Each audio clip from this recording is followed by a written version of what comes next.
Hello दोस्तों, स्वागत है आपका उत्तराखंड एग्ज़ाम नोटिफिकेशन पर। आज मैं आपके लिए लेके आई हूँ पटवारी के प्रीवियस ईयर क्वेश्चन के सिंपल और क्लियर सॉल्यूशन विद फैक्ट्स के साथ। तो चलिए स्टार्ट करते हैं। फर्स्ट क्वेश्चन है, निम्नलिखित नदियों में से कौन एक रामगंगा की सहायक नदी नहीं है? इसका सही आंसर हो जाएगा रिसार। रामगंगा नदी जो है वो गंगा की एक सहायक नदी है जो कि दुदातेरी पर्वत श्रेणी से निकलती है। रिसार नदी जो होगी वो पूर्वी धोरी गंगा की सहायक नदी है। दूसरा क्वेश्चन है, कॉर्बेट नेशनल पार्क के संदर्भ में निम्नलिखित में से कौन सा कथन सही है? इसमें आपका ऑप्शन सी सही होगा। कॉर्बेट नेशनल पार्क इंडिया का ही नहीं, एशिया का ही प्रथम नेशनल पार्क है जो 1936 में इसका स्थापना हुआ था। इसका सबसे पहला जो नाम था वो हैरी नेशनल पार्क था। स्वतंत्रता के बाद 1952 में इसका नाम रामगंगा नेशनल पार्क रख दिया गया था, परंतु 1957 में इसका वापस से नाम चेंज होता है जो कि होता है कॉर्बेट नेशनल पार्क। इसके हम क्षेत्रफल की बात करते हैं तो वो है 520 वर्ग किलोमीटर। तो इसमें जो आपका ऑप्शन होगा सी सही होगा। तीसरा क्वेश्चन है, राष्ट्रीय सर्वोच्च वायु योजना के अंतर्गत उत्तराखंड में कितने शहर या कस्बे शामिल किए गए हैं? तो इसका आपका सही आंसर होगा ऑप्शन बी। फिर आपका चौथा क्वेश्चन है, नीति आयोग द्वारा जारी किए गए सत्य विकास सूचकांक में 2020-21 में उत्तराखंड में कौन सा स्थान प्राप्त किया है? तो इसका आपका सही आंसर हो जाएगा 7वां। उत्तराखंड अर्थव्यवस्था में कौन सा राजस्व का प्रमुख स्रोत नहीं है? इसमें आपका सही आंसर होगा फिल्म उद्योग। उत्तराखंड में निम्नलिखित जिलों में से किसकी जनसंख्या सबसे कम है? तो इसका आंसर हो जाएगा ऑप्शन बी बागेश्वर। उत्तराखंड में युवाओं को रोजगार प्रदान करने के लिए कौन सा पोर्टल शुरू किया गया है? तो इसका आपका आंसर होगा ऑप्शन बी आशा। 8वां क्वेश्चन है, निम्नलिखित में से किस परमार शासक ने 52 गढ़ियों को गढ़वाल राज्य के रूप में संगठित किया? इसका सही आंसर होगा अजयपाल। अजयपाल परमार वंश का शासक है। इसका संस्थापक था कनकपाल और अजयपाल को गढ़वाल का एकीकरण के कारण इसको गढ़वाल का अशोक, गढ़वाल का बिस्मार्क और गढ़वाल का नेपोलियन कहा जाता है। फिर 9वां क्वेश्चन है, निम्नलिखित में से किस मुगल शासक ने कुमाऊं नरेश बाज बहादुर चंद को बहादुर की उपाधि से नवाजा था? इसका सही आंसर होगा आपका ऑप्शन सी शाहजहां। बाज बहादुर चंद एकमात्र शासक जिसकी पेंटिंग न्यूयॉर्क म्यूजियम में रखी गई है एवं इसने मांगा कर भी लागू किया था। 10वां क्वेश्चन है, निम्नलिखित में से किसने गढ़वाली सैनिकों की पेशवाई कांड में पैरवी की थी? इसका आंसर होगा बैरिस्टर मुकुंदराम, ऑप्शन ए। पेशवाई कांड हुआ था 23 अप्रैल 1930 में, जिसमें चंद्र सिंह गढ़वाली के नेतृत्व में निहत्थे अफगान स्वतंत्रता सेनानियों पर गोली चलाने से इनकार कर दिया था। इसके बाद इनको काला पानी की सज़ा हुई थी, जिसमें पैरवी बैरिस्टर मुकुंदराम जी ने की थी। आपका 11वां क्वेश्चन है, निम्नलिखित में से कौन सा युग्म सुमेलित है? इसका सही ऑप्शन होगा ऑप्शन डी। ऑप्शन ए जो है उसमें आपका सही 1916 होगा, ऑप्शन बी में आपका 1912 होगा एंड ऑप्शन सी में आपका 1939 होगा। मानस खंड में निम्नलिखित में से किस क्षेत्र को राम क्षेत्र कहा गया है? इसका सही आंसर होगा ए। निम्नलिखित वृक्षों में से कौन सा उत्तराखंड राज्य में नहीं पाया जाता है? इसका सही ऑप्शन होगा ऑप्शन बी। 14 क्वेश्चन है, अल्मोड़ा के खगमरई किले का निर्माण किसने करवाया? इसका सही आंसर है ऑप्शन ए भीष्मचंद ने। रुद्रचंद ने जो महल का निर्माण करवाया उसका नाम था मर्रा महल और कल्याण चंद ने रालमंडी या नेरा पोखरो का किला बनवाया था। 15 क्वेश्चन है, गढ़वाल के किस पवार नरेश ने सुलेमान सिखों का शरण प्रदान की? इसका सही आंसर होगा पृथ्वीपति शाह। इसकी अगर हम हिस्ट्री पे जाते हैं तो गढ़वाल में जो शासक था वो था पृथ्वीपति शाह और कुमाऊं में जो शासक था वो था बाज बहादुर चंद। और उस टाइम पे जो मुग़ल शासक था वो था शाहजहाँ। शाहजहाँ का जो बेटा होता है औरंगज़ेब, वो शाहजहाँ को कैद कर लेता है और अपने भाइयों की वो हत्या करवा देता है। जिन भाइयों की वो हत्या करवाता है उन्हीं में से एक था दारा सिक्को। तो दारा सिक्को का एक बेटा होता है सुलेमान सिक्को। सुलेमान सिक्को को भी भय था कि कहीं मेरा चाचा मेरी हत्या ना करवा दे।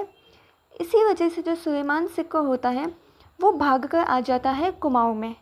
लेकिन कुमाऊं में जो चंद राजा था बाज बहादुर, उसके मुग़ल शासकों से अच्छे संबंध होने के कारण वह उसे मना कर देता है। इसी वजह से जो सुलेमान सिक्को था वो गढ़वाल आ जाता है और वहाँ पे उसे पृथ्वीपति शाह शरण दे देता है। क्वेश्चन नंबर 16 है, चंद काल में नगद के बदले में लिया गया अनाज कहलाता था। इसका आंसर होगा ऑप्शन डी, कूट। जो ऑप्शन ए है भेंट, वे राजा या राजकुमारों को दिए हुए गिफ्ट को कहते थे। साहू जो टैक्स होता था वो लेखकों से लिया जाता था, जिसका वर्णन हमें मुनाको ताम्रपत्र से भी मिलता है। सिरती एक नकद टैक्स था। क्वेश्चन नंबर 17, निम्नलिखित में से किस गढ़वाल नरेश ने तिब्बत पर 3 बार आक्रमण किया? इसका सही ऑप्शन है ऑप्शन बी, महीपति शाह। महीपति शाह का अन्य नाम है गर्भभंजन की उपाधि भी उसे दी गई है एवं उसने श्रीनगर गढ़वाल में केशर मठ मंदिर का भी निर्माण करवाया था। क्वेश्चन नंबर 18, निम्नलिखित में से कौन कुमाऊं का प्रथम कमिश्नर था? इसका सही आंसर होगा एडवर्ड गार्डनर। अगर आपसे पूछा जाता कि प्रथम वास्तविक कमिश्नर, तब आपका आंसर होता George William trail. Question number 19 है, देहरादून पर गोरखा अधिपत्य के समय गुरुराम राय दरबार के महंत कौन थे? इसका सही आंसर होगा ऑप्शन बी, हरसेवक दास। क्वेश्चन नंबर 20 है, अविभाजित उत्तर प्रदेश की विधानसभा में उत्तराखंड के लिए कुल कितनी सीटें थी? तो जब उत्तराखंड उत्तर प्रदेश में था तब की विधानसभा सीटें पूछी गई है, तो इसका आंसर होगा ऑप्शन सी, 22। लेकिन जब उत्तराखंड बना 9 नवंबर 2000 को, उसके अगले ही साल 5 नवंबर 2001 को परिसीमन हुआ, जिसमें विधानसभा की सीटें 22 से 70 कर दी गई थी।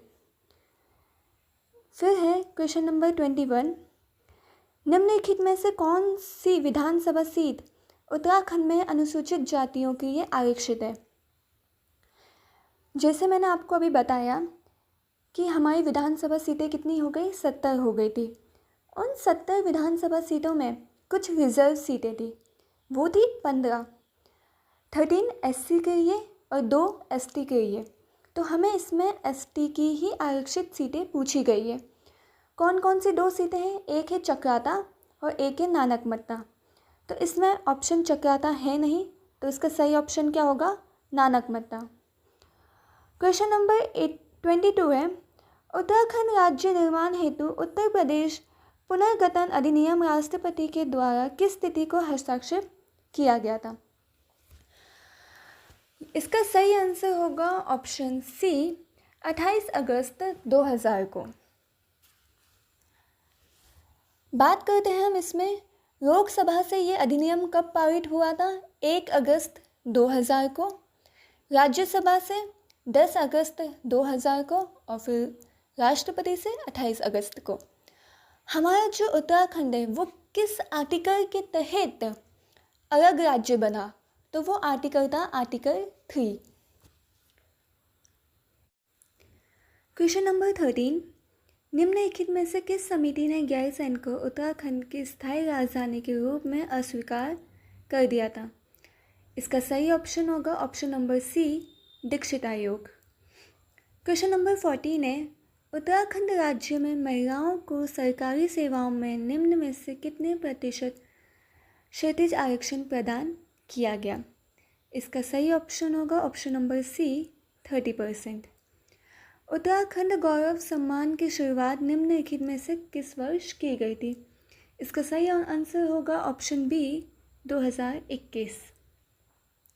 क्वेश्चन नंबर 16 है, निम्नलिखित मेलों में से कौन एक 5 अगस्त 2022 को उत्तराखंड सरकार के पर्यटन मंत्री द्वारा एक राजकीय मेले के रूप में घोषित किया गया? इसका सही ऑप्शन है ए जागरा। क्वेश्चन नंबर 17, राखा मंदिर का निर्माण किस शैली में किया गया है? इसका सही ऑप्शन होगा नागर शैली में। राखा मंदिर जो है वो आपके देहरादून डिस्ट्रिक्ट में आता है। क्वेश्चन नंबर है 28, नंदा देवी राष्ट्रीय उद्यान को वर्ष में यूनेस्को द्वारा विश्व धरोहर स्थल घोषित किया गया? इसका सही आंसर है 1988। नंदा देवी नेशनल पार्क की स्थापना हुई थी 1982 में एंड उसी वर्ष फूलों की घाटी का भी स्थापना हुई थी। दोनों जो नेशनल पार्क है नंदा देवी और फूलों की घाटी, ये दोनों चमोली डिस्ट्रिक्ट में आते हैं एंड नंदा देवी का जो यूनेस्को में शामिल किया गया वो था 1988 में और फूलों की घाटी को किया 2005 में एंड दोनों का ही हेडक्वार्टर जोशीमठ में आता है। एंड जो फूलों की घाटी है उसका जो क्षेत्रफल है वो है 87.5 जो कि सबसे कम है एंड नंदा देवी का जो क्षेत्रफल है वो है 624। क्वेश्चन नंबर 29, भारत की पहली तरल दर्पण दूरबीन कहाँ स्थित है? इसका सही ऑप्शन है ऑप्शन नंबर सी देवस्थल। देवस्थल जो है वो नैनीताल में आता है। क्वेश्चन नंबर 30, निम्न में से उत्तराखंड के किस जिले में ई डिस्ट्रिक्ट परियोजना पायलट प्रोजेक्ट के रूप में सर्वप्रथम प्रारंभ हुई है? इसका सही आंसर है ए पौड़ी। क्वेश्चन नंबर है 31, निम्न में से कौन सा दर्रा उत्तराखंड में दारमा तथा ब्यास घाटी को जोड़ता है? इसका सही आंसर है option number B. Question number 32, मीज़ोट्रॉपिस पैरिटा या पतवा के संदर्भ में निम्न कथनों को देखें। इसका जो सही उत्तर होगा वो होगा option B.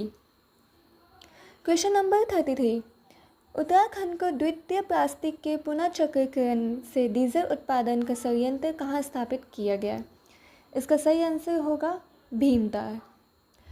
Question number 34, Himalayan मसाला उद्यान में वन अनुसंधान केंद्र हल्द्वानी द्वारा स्थापित किया गया है? इसका सही ऑप्शन होगा सी सोनी रानीखेत। क्वेश्चन नंबर है 35, निम्नलिखित दर्रों में कौन सा एक उत्तराखंड राज्य में स्थित नहीं है? इसका सही ऑप्शन होगा ऑप्शन नंबर डी देवसा। ऑप्शन नंबर जो ए है नीति वो आता है हमारा चमोली में। चमोली और चाइना के बॉर्डर पे आता है हमारा नीति दर्रा। जो माना भी हमारा चमोली और चाइना के बॉर्डर पे आता है, लेकिन जो मुरिंगरा आता है आपके उत्तरकाशी और चाइना के बॉर्डर पे। क्वेश्चन नंबर 36, नंदाकोट पर्वत चोटी की ऊंचाई है? इसकी ऊंचाई है आपकी ऑप्शन नंबर सी 6861 मीटर। आपका जो ऑप्शन नंबर ए है 7138 मीटर, ये आपकी चौखंबा पर्वत की हाइट है जो है आपकी चमोली में। दूसरा जो 6400 मीटर है वो है आपकी यमुनोत्री की जो कि है उत्तरकाशी में। एंड आपका जो नंदाकोट पर्वत है यह आता है आपकी चमोली और पिथौरागढ़ के बॉर्डर पे। फिर है आपका 6320 मीटर, यह आता है आपका बंदरपूंछ उत्तरकाशी में। क्वेश्चन नंबर 37, कोटेश्वर गुफा उत्तराखंड में किस जिले में स्थित है? इसका सही उत्तर होगा ऑप्शन नंबर सी रुद्रप्रयाग। अगर हम रुद्रप्रयाग की बात करते हैं तो ये बना था 1997 में। इसी के साथ दो जिले और थे जो 1997 में बने थे, वो थे चंपावत और बागेश्वर। क्वेश्चन नंबर 38, उत्तराखंड के निम्नलिखित जनपदों में किसमें दूनगिरी पर्वत शिखर स्थित है? इसका सही ऑप्शन होगा बी चमोली। क्वेश्चन नंबर 39, निम्नलिखित में से कौन सा एक सुमेलित नहीं है? इसका सही ऑप्शन होगा सी मिरम। मिरम जो है वो पिथौरागढ़ के मुनस्यारी क्षेत्र में स्थित है, जो कुमाऊं मंडल का सबसे बड़ा ग्लेशियर है। क्वेश्चन नंबर 40, निम्न में से कौन सा कुमाऊं परिषद का संस्थापकों में नहीं थे? इसका सही ऑप्शन होगा डी, दर्शनलाल पांडे। कुमाऊं परिषद की बात करते हैं तो ये 1916 में स्थापित हुई थी। इसके 6 सेशन हुए थे। फर्स्ट सेशन हुआ था 1917 में और आखिरी सेशन हुआ था 1926 में, जो रानीखेत में हुआ था, और इसके जो प्रेसिडेंट थे वो थे barrister Mukundi Rai. Thank you.